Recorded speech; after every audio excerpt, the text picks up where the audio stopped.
Astronomers ने पृथ्वी जैसे कई प्लैनेट्स की खोज की है, लेकिन सवाल ये है कि इन प्लैनेट्स पर भी क्या जीवन पृथ्वी जैसा ही होगा? क्या ये प्लैनेट रहने योग्य हैं? एक नए शोध से पता चला है कि ऐसे प्लैनेट्स बहुत रेयर होते हैं जहां भूमि और पानी का अनुपात पृथ्वी की तरह हो। हाल ही में एक शोध किया गया जिसमें पृथ्वी जैसे प्लैनेट्स पर जीवन की संभावना के बारे में बताया गया है। शोध के मुताबिक पृथ्वी जैसे प्लैनेट्स जिनकी सतह का करीब 30% हिस्सा भूमि से ढका हुआ है, वो स्टार हैबिटेट जोन में केवल 1% ही रहने योग्य हो सकते हैं।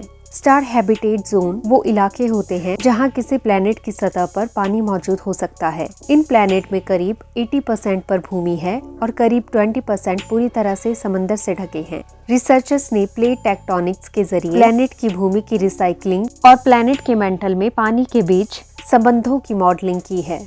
उनका कहना है कि हम पृथ्वीवासी भूमि और महासागरों के बीच संतुलन का आनंद लेते हैं। ये सोचकर तो अच्छा लगता है कि दूसरी पृथ्वी भी हमारी पृथ्वी की तरह होगी, लेकिन हमारी मॉडलिंग के नतीजे बताते हैं कि ऐसा नहीं है। नतीजे बताते हैं कि पृथ्वी पर समंदर और भूमि का अनुपात अच्छी तरह से संतुलन में है। ज्यादातर प्लैनेट्स के लिए ये अनुपात ऊपर नीचे हो सकता है, या तो भूमि ज्यादा होगी या समंदर।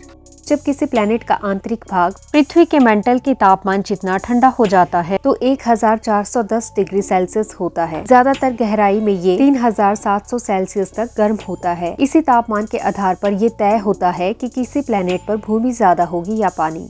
पृथ्वी करीब 2.5 अरब साल पहले आर्कियन काल के अंत में इस स्थिति पर पहुंची थी और यहाँ पानी और भूमि का सही संतुलन हो पाया। पृथ्वी के प्लेट टेक्टोनिक्स इंजन में अंदर की गर्मी से ही भूकंप, ज्वालामुखी और पहाड़ बनते हैं। उन्होंने पाया कि भूमि और महासागर वाले प्लैनेट तभी रहने लायक हो सकते हैं अगर वहाँ पृथ्वी जैसा तापमान और जलवायु हो। 10% से कम भूमि वाले प्लैनेट नम वातावरण और ट्रॉपिकल क्लाइमेट के साथ गर्म होंगी, जबकि ज्यादा भूमि वाले प्लैनेट जिनकी सतह पर पानी 30% से कम है, बाकी प्लैनेट्स की तुलना में ज्यादा ठंडे, शुष्क और कठोर होंगे।